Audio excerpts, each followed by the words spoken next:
à tous et bienvenue sur ma chaîne YouTube LM Show. J'espère que vous allez bien. Pour ma part, ça va, je vais bien, merci. Alors, pour ceux qui ne me connaissent pas encore, je suis LM et dans cette vidéo, je vais vous raconter une nouvelle histoire. Avant de poursuivre, je tiens à dire un grand merci à toutes les personnes qui jusque-là se sont abonnées à ma chaîne. Merci à vous. À toutes celles qui ne l'ont pas encore fait, n'hésitez pas à vous abonner. En tout cas, si vous voulez me témoigner de votre soutien, si vous voulez m'encourager, n'hésitez pas à vous abonner.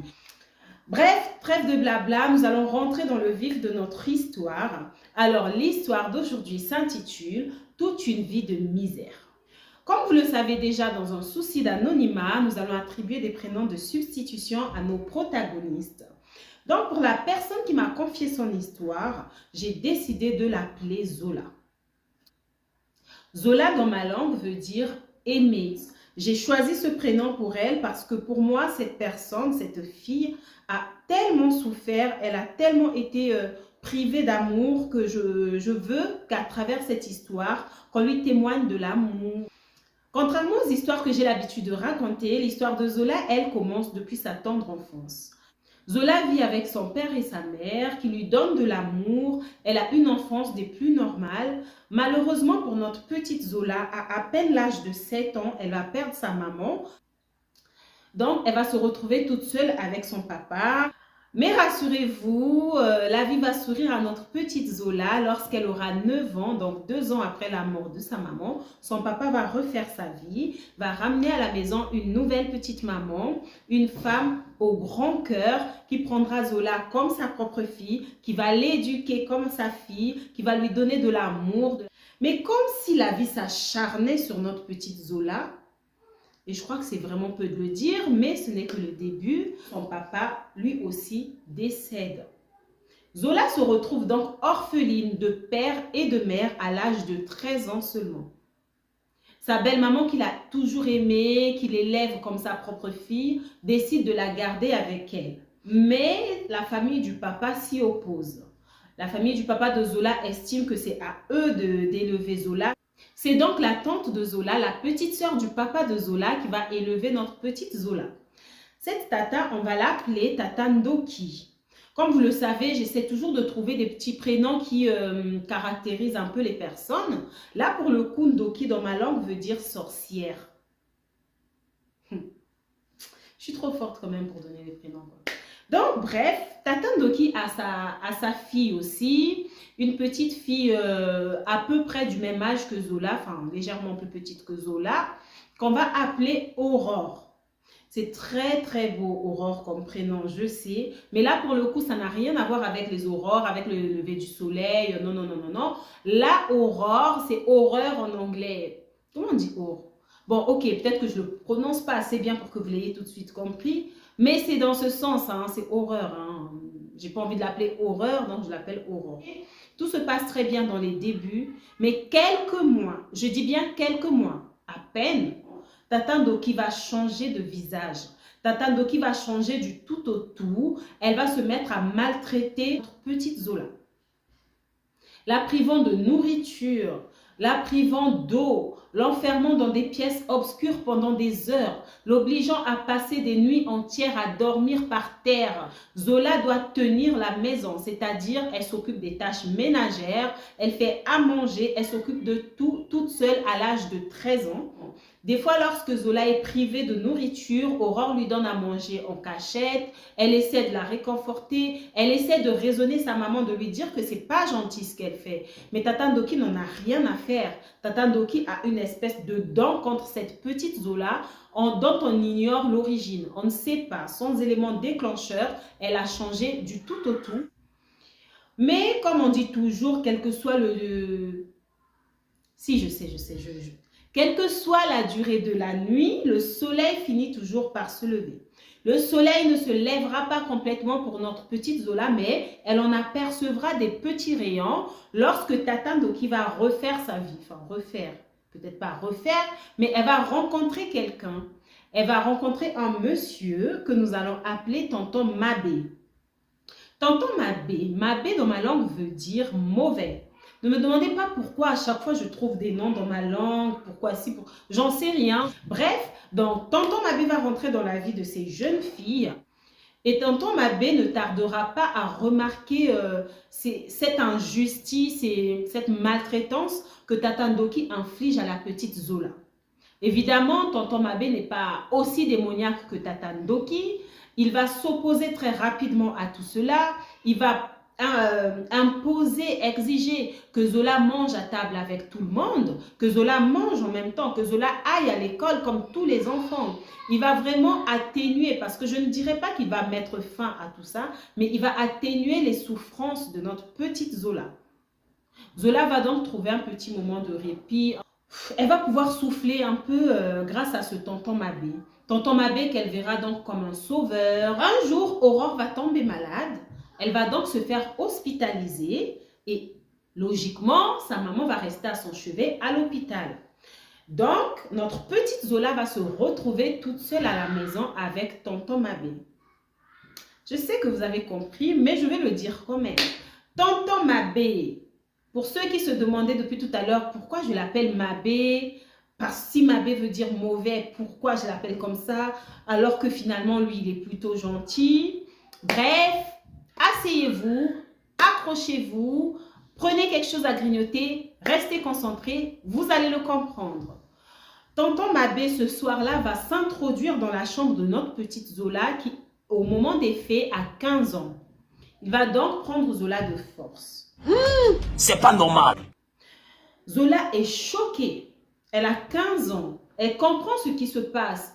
Et donc, elle est choquée que ça vienne en plus de tonton Mabé, de son sauveur, de son héros, celui qui la protège et la défend. Elle ne comprend pas qu'il lui fasse un truc pareil. Elle ne se laisse pas faire d'ailleurs. Elle se débat comme elle peut. Tonton Mabé tient à aller jusqu'au bout de sa sale besogne et il y arrive. Donc ce soir-là, il va lui voler son innocence à la petite Zola, alors qu'elle n'a que 15 ans. Voilà, donc tonton Mabé est ce genre de tonton. D'où le Mabé. Vous l'aurez compris maintenant. Bref, lorsqu'il termine sa sale besogne, il demande donc à Zola de se taire et de ne jamais en parler. Si Zola venait à en parler, il ne la défendra plus. Voilà ce qu'il demande à Zola. Notre petite Zola, choquée par tout ce qui se passe, apeurée par l'idée de le dire et de perdre la protection de tonton Mabé, décide donc de se taire. Elle ne le dira pas, elle le gardera pour elle. Il recommencera à chaque fois qu'il en aura l'occasion. Il le fait encore et à chaque fois. Un jour, Zola va tomber malade et elle ne sera pas en mesure de tenir la maison comme elle a l'habitude de le faire, ou du moins l'obligation de faire. Et Tata Ndoki est là, elle le voit, elle s'énerve. Tellement elle va la frapper, Zola va saigner. Elle ne saignera pas du nez, de la bouche, non, elle saignera de là. Voyons que la petite Zola saigne et heureusement pour Zola, Tata Ndoki la ramènera à l'hôpital. Évidemment, hein, sur le chemin, elle précise à Zola qu'en cas de question, elle doit dire qu'elle s'est bagarrée à l'école. Lorsqu'elles arrivent à l'hôpital, Zola est très vite prise en charge. Quelques temps plus tard, un médecin va revenir voir Tata Ndoki et lui dire « Madame, votre fille vient de faire une fausse couche, je suis désolée. » Pardon? Comment ça, ma fille vient de faire une fausse couche? De quelle fausse couche on parle? Elle n'était pas enceinte. Le médecin va donc lui confirmer avec preuve à l'appui que Zola était bel et bien enceinte et qu'elle vient de perdre son bébé. Donc, une fois à la maison, Tata Ndoki va commencer son interrogatoire. N'allez donc pas vous imaginer qu'elle va s'asseoir là, demander à Zola de prendre une chaise et de se mettre juste en face pour qu'elle discute entre femmes. Ah non, non, non. Tata Ndoki va se jeter de nouveau sur la petite Zola, à la frapper comme il faut, pendant qu'elle va lui demander de lui donner le nom de l'auteur de la grossesse. Zola a tellement peur de dire le nom de tonton Mabé, donc elle ne le dit pas. Mais Tata Ndoki ne s'arrête pas. Et la petite Aurore, voyant comment sa maman tape celle qu'elle considère comme sa sœur, interviendra en disant à sa mère: Arrête maman, je sais qui a fait ça. Comment ça tu sais qui a fait ça? C'est donc Aurore qui dira à sa mère que c'est tonton Mabé qui est l'auteur de la grossesse avortée de Zola. Tata Ndoki est sous le choc. Aurore va donc dire à sa mère qu'une fois, elle a surpris tonton Mabé en train de prendre Zola de force. Elle avait bien compris que ce qu'il avait fait, c'était prendre Zola de force parce que Zola se débattait et Zola pleurait. Elle a bien vu que Zola n'y prenait pas plaisir. Sa mère lui demande si c'est vrai, pourquoi est-ce qu'elle ne l'a pas dit? Elle dit qu'elle a eu peur, elle n'a pas su comment le dire. Elle a préféré ne rien dire. Mais là, dans la situation, elle a décidé qu'il faut qu'elle le dise. Donc, elle le dit là. Tata Ndoki ne veut pas avaler ça. Mais c'est sa fille Aurore qui le dit. Ça serait Zola, elle n'y croirait pas un mot. Mais là, c'est Aurore. Donc, elle est dubitative. Mais elle sent que ça pourrait être vrai. Pourquoi Aurore mentirait-elle? Elle va retourner vers Zola et lui demander de confirmer ce qu'Aurore venait de dire. Zola, voyant un peu, entre guillemets, les taux se serrer contre elle, elle se dit, bon, allez, je vais dire la vérité, dans tous les cas, advienne que pourra. Donc, Zola va confirmer les dires de sa cousine Aurore. Bizarrement, Tata Ndoki ne dira plus rien. Elle rentrera dans sa chambre et s'y enfermera. Le lendemain, tonton Mabé ira voir Zola. Il va la gronder, s'énerver sur elle, lui dire qu'à partir de maintenant, elle venait de perdre sa protection parce qu'elle l'aurait trahi.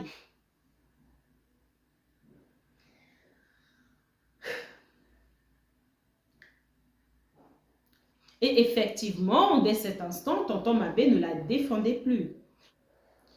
Bref, le temps passe, encore et encore. Zola retombe de nouveau enceinte lorsqu'elle a un peu plus de 16 ans. Cette fois-là, Tata Ndoki ne tarde pas à le remarquer. Évidemment, elle va confirmer la grossesse de Zola par un test. Une fois sûre que la petite Zola est bel et bien enceinte, elle ne va pas la ramener à l'hôpital. Elle ne va pas la ramener dans un cabinet privé. Elle n'ira pas voir un collègue ou une amie gynéco. Non, elle va la ramener chez une praticienne, chez une dame, pour que cette dame fasse avorter Zola traditionnellement. Je ne sais pas comment ça se passe traditionnellement, mais apparemment cette dame sait le faire. Sauf que cette action va causer des douleurs immenses à notre petite Zola pendant des semaines. Elle va saigner, elle va avoir mal, se tordre de douleur, se plaindre des crampes au ventre, des douleurs insupportables. Après de longues semaines de souffrance atroce, elle décidera de partir de cette maison. Elle va donc aller retrouver sa belle-maman. Elle n'ira pas voir les autres membres de sa famille, que ce soit paternelle ou maternelle. De toute façon, ces gens n'ont jamais vraiment été là. Pour le peu de fois qu'ils ont vu Zola maltraitée, amaigrie, morose, enfin, ça se voyait qu'elle n'était pas bien, cette petite. Ils n'ont jamais vraiment cherché à comprendre ce qui se passait. Zola en a marre. Elle a presque 17 ans. Elle est assez grande. Elle décide que là, c'est bon. Trop, c'est trop. Elle ne restera pas une seconde de plus dans cette maison. Elle s'en va donc chez sa belle-maman. Elle va aller s'installer là-bas. La belle-maman qui l'accueillera à bras ouverts. Elle a toujours voulu garder cette petite. Belle-maman qui d'ailleurs, entre-temps, a refait sa vie. Elle est avec un homme. Et cet homme ne verra aucun inconvénient à ce que Zola s'installe là avec eux. Zola va donc vivre là avec sa belle-mère. Sans aucune surprise, ou peut-être surprise, je ne sais pas, mais Tata Ndoki n'ira jamais chercher Zola. Les quelques membres de la famille de Zola qui la chercheront apprendront qu'elle est allée vivre chez sa belle-mère. Ok. Bon, bref, Zola va donc s'installer là. Elle va garder contact avec sa cousine qu'elle ira voir de temps en temps à l'école. Elles se verront, elles garderont ce lien de sœur. Le mari de la belle-maman, donc on va l'appeler le beau-papa parce que dire tout le temps le mari de la belle-maman, ça va faire un peu long. Donc le nouveau beau-papa de Zola a un ami qui a un fils, oui je sais, ça fait beaucoup. Bref, Ce monsieur a un ami qui a un fils qui habite en Europe, qui fait des allers-retours, qui vient pendant les vacances, qui y retourne. Bref, un jour, ce fils qu'on va appeler... Comment on peut appeler ce fils? Junior. Ouais, on va l'appeler Junior. C'est le premier prénom qui me vient. Donc, Junior va faire ses allers-retours comme d'habitude. Il va venir pendant les vacances voir sa famille. Junior va rencontrer Zola chez le beau-papa de Zola. Les deux tourtereaux vont s'aimer, ils vont tomber amoureux, ils vont commencer une histoire. Histoire qu'ils garderont secrète. Amour secret, obligé de se cacher. Bref, ils vont garder leur histoire secrète un moment. Le gars va faire ses allers-retours comme d'habitude. Enfin, ils ne se verront pas une fois par mois non plus. Mais c'est pas grave, ils s'aiment, ils vont garder leur histoire comme ça. Lorsque Zola aura 19 ans, ils vont décider d'annoncer leur histoire à leurs familles respectives. Ils voudront donc se fiancer. Lorsque Zola aura 23 ans, ils vont se marier et Zola partira vivre en Europe avec son mari Junior. Enfin, Zola va laisser derrière elle cette vie de misère et de souffrance. Pour elle, c'est un nouveau départ, elle est heureuse, elle est avec un homme qui l'aime vraiment, un homme qui la traite comme une reine. C'est comme si c'est à ce moment-là que sa vie commençait enfin. Donc, ils vont s'aimer comme ça, ils vont vivre ensemble et tout va très bien se passer. Zola va se trouver son petit boulot, elle va s'intégrer, bref, tout se passe très bien. Le temps passe, Zola se sent prête à être maman. Elle veut fonder sa famille, elle veut avoir des enfants à qui elle donnera tout l'amour qu'elle n'a pas reçu. Ils essayent encore et encore et encore. Zola n'arrive pas à concevoir. Il n'abandonne pas, il continue et bim, Zola arrive enfin à tomber enceinte. Elle est enceinte, elle est tellement aux anges. C'est un rêve qui se réalise pour Zola. Malheureusement, comme s'il y avait un nuage noir qui planait sur la tête de Zola, elle va perdre cette grossesse. Zola est triste, elle est meurtrie, elle vient de perdre sa grossesse, ce bébé tant voulu, tant désiré. Mais c'est pas grave, Junior la rassure. C'est pas grave, c'est des choses qui arrivent, c'est une première grossesse. Nous sommes jeunes et forts, on a le temps de faire d'autres enfants, on en fera d'autres. Pareil, elle va galérer de nouveau à retomber enceinte et elle va y arriver une seconde fois. Pareil, elle reperdra cette grossesse également, elle ne passera pas le premier trimestre. Ils vont faire des examens pour savoir pourquoi est-ce que Zola n'arrive pas à garder ses grossesses. Ils découvriront que Zola a un problème. Elle peut concevoir, mais elle ne peut pas mener à terme une grossesse. C'est quasiment impossible. Ça relève... C'est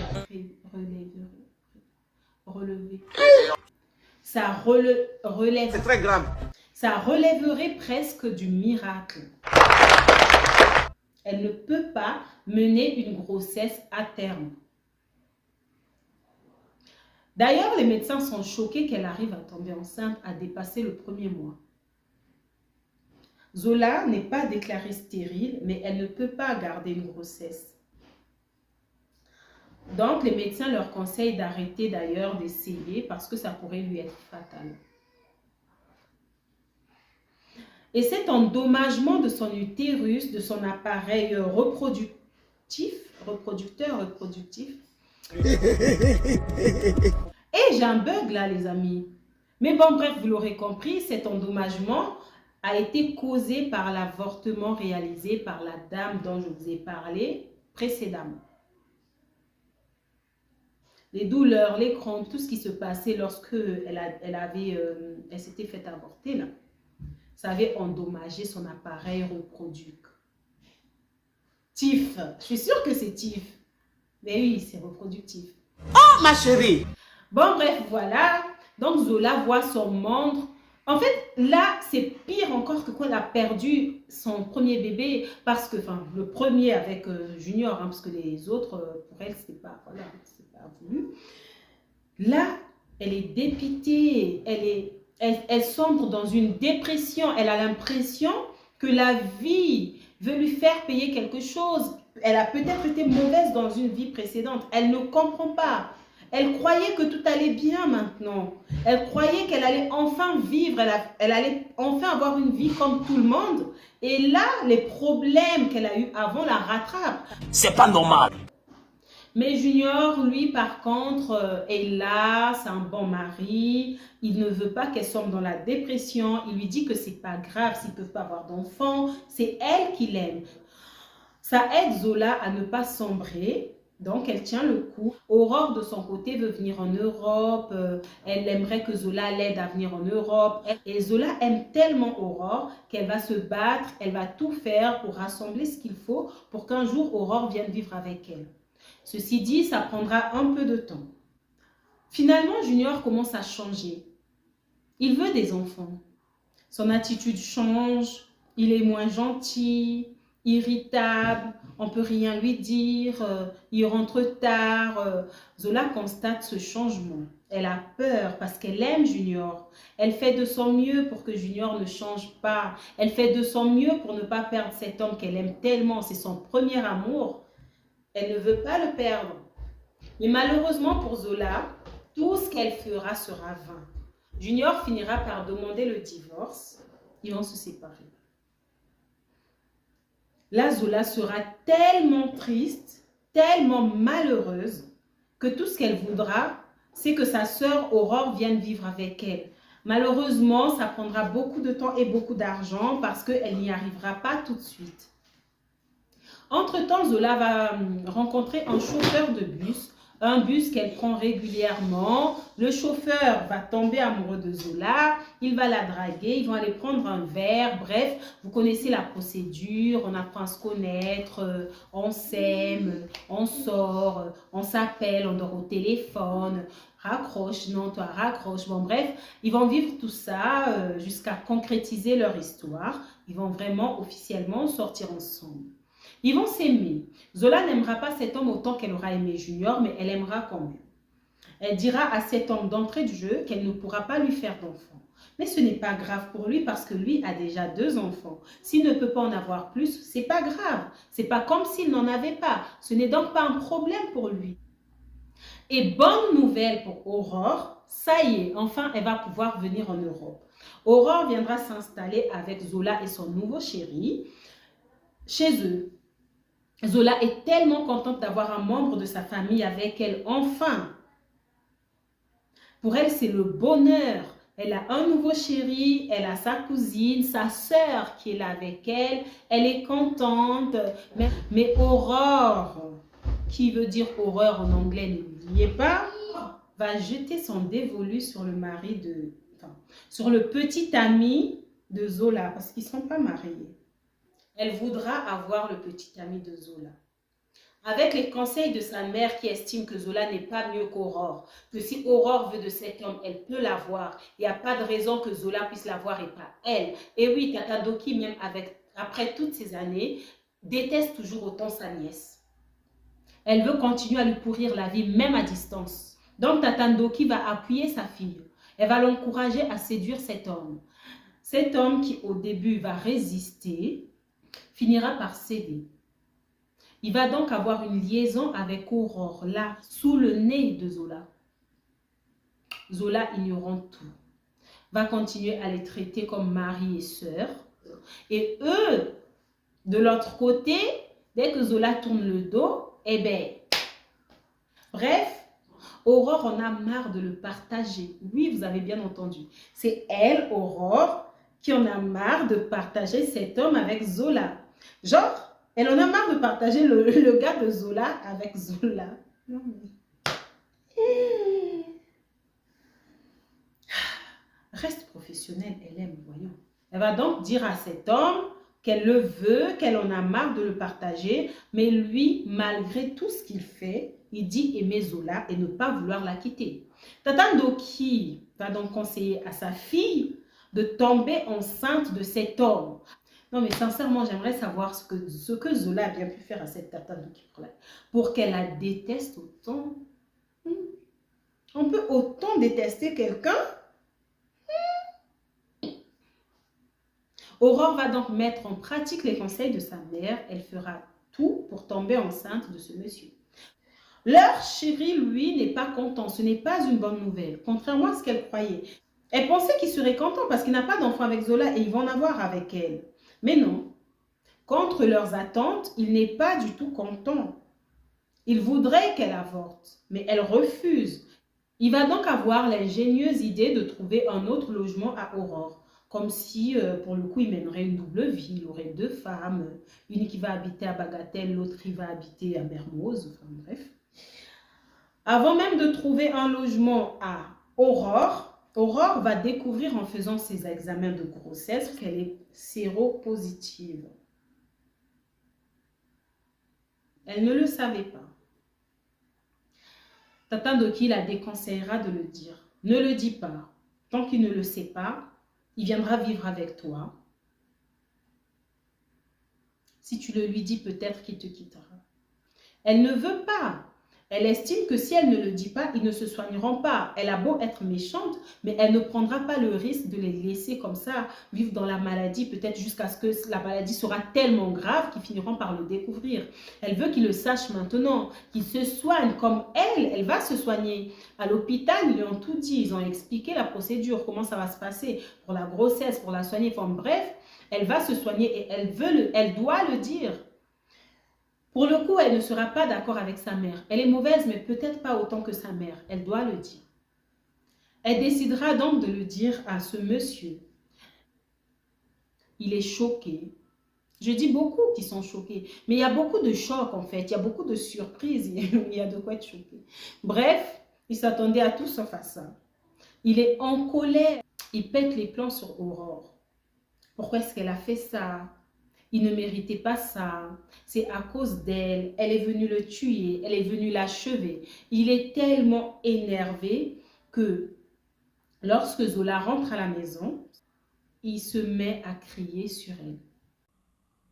C'est à cause de toi. Ce qui m'arrive est à cause de toi. C'est toi qui l'as fait venir. Zola ne comprend rien. Et Aurore est là, elle pleure. Elle lui demande d'arrêter. Il faut trouver un autre moyen de le dire. Il ne faut pas lui dire ça comme ça. Zola est là, elle ne comprend pas. Mais qu'est-ce qui se passe? À cause de moi, quoi?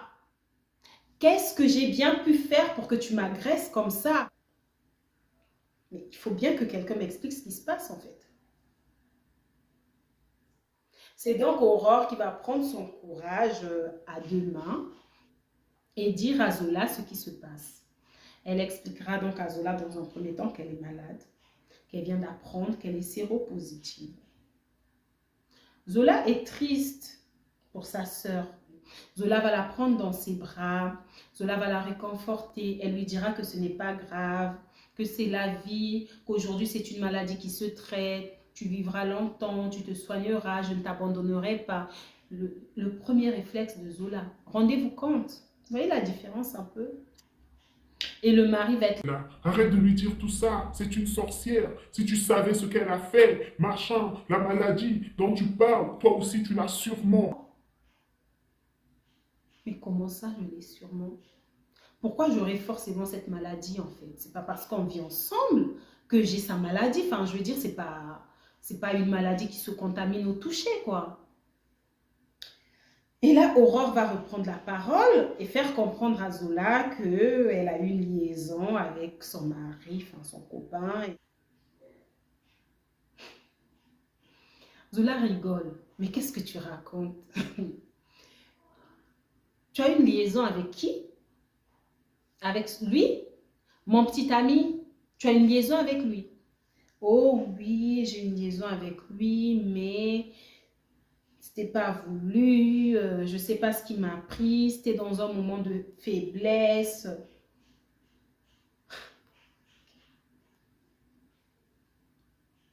Zola ne sait pas où se mettre. Zola ne sait pas si elle doit s'asseoir, se lever, s'envoler. Mais pourquoi est-ce que la vie s'acharne autant sur elle? Près de d'autorisation. Aurore demande pardon, elle implore sa pitié, elle est désolée. Si elle avait su qu'elle avait cette maladie, elle ne l'aurait pas fait. Elle n'aurait jamais souhaité lui faire du mal. Attends. Toi, t'es ma soeur? Tu te tapes mon mari dans ma maison, mais tu ne voudrais jamais me faire du mal. Ok, donc là, qu'est-ce que c'est? Il faut qu'on me dise, je sais pas moi, tu me fais du bien? Tout va bien dans le meilleur des mondes, en fait. Bon, bref, donc voilà, elle sort son speech. Le monsieur fait ses bagages de lui-même. Il ne veut plus rien avoir avec ses deux filles. Ses deux filles. Comme si Zola y était pour quelque chose. Il en veut à Zola parce qu'elle a ramené sa soeur dans leur maison et que si elle ne l'avait jamais fait, il n'aurait jamais eu cette liaison avec elle. Donc, il n'aurait jamais eu cette maladie. Il prend ses bagages. Wayende. Aurore reste là. Elle implore la pitié de Zola parce qu'elle n'a nulle part où aller. Zola est gentille. Zola est bonne, mais lorsqu'elle retrouve ses esprits, elle demande à Aurore de partir. Aurore lui demande pardon, elle explique que c'est sa maman qui l'a encouragée, qu'elle a manipulée. Je suis désolée ma fille, t'as quel âge? T'as pas 16 ans, t'as pas 20 ans quoi, te manipuler comment? Elle t'a mis la corde au cou? Je ne pense pas. Zola est catégorique, elle ne veut plus rien avoir à faire avec Aurore. Tu te tapes mon homme. La maladie, ok, tu n'étais pas au courant, mais à cause de toi, j'ai cette maladie. Zola ne veut plus rien savoir, elle met sa sœur à la rue. Bref, à partir de ce moment-là, Zola n'a plus jamais voulu être en contact avec Aurore. Aurore qui insistera pour renouer avec elle, mais elle ne voudra pas. Zola est dans un état d'esprit où elle pense que la mauvaise, c'est elle, qu'elle apporte la poisse partout où elle va, qu'elle fait du mal aux gens qu'elle approche. Donc, elle décide de faire sa vie toute seule, de rester seule. Pour l'instant, Zola est seule. Je lui souhaite de trouver quelqu'un. Je lui souhaite de ne pas finir seule. Je lui souhaite de retrouver le sourire. Voilà donc comment se termine l'histoire de Zola. N'hésitez pas à mettre en commentaire ce que vous pensez de cette histoire. Pour me soutenir, pour m'encourager, comme je l'ai dit tout à l'heure, n'hésitez pas à vous abonner si ce n'est pas encore fait. Partagez, commentez, likez. Je vous dis un grand merci d'avoir suivi cette vidéo jusqu'au bout. Quant à moi, je vous donne rendez-vous très bientôt. C'était LM pour vous.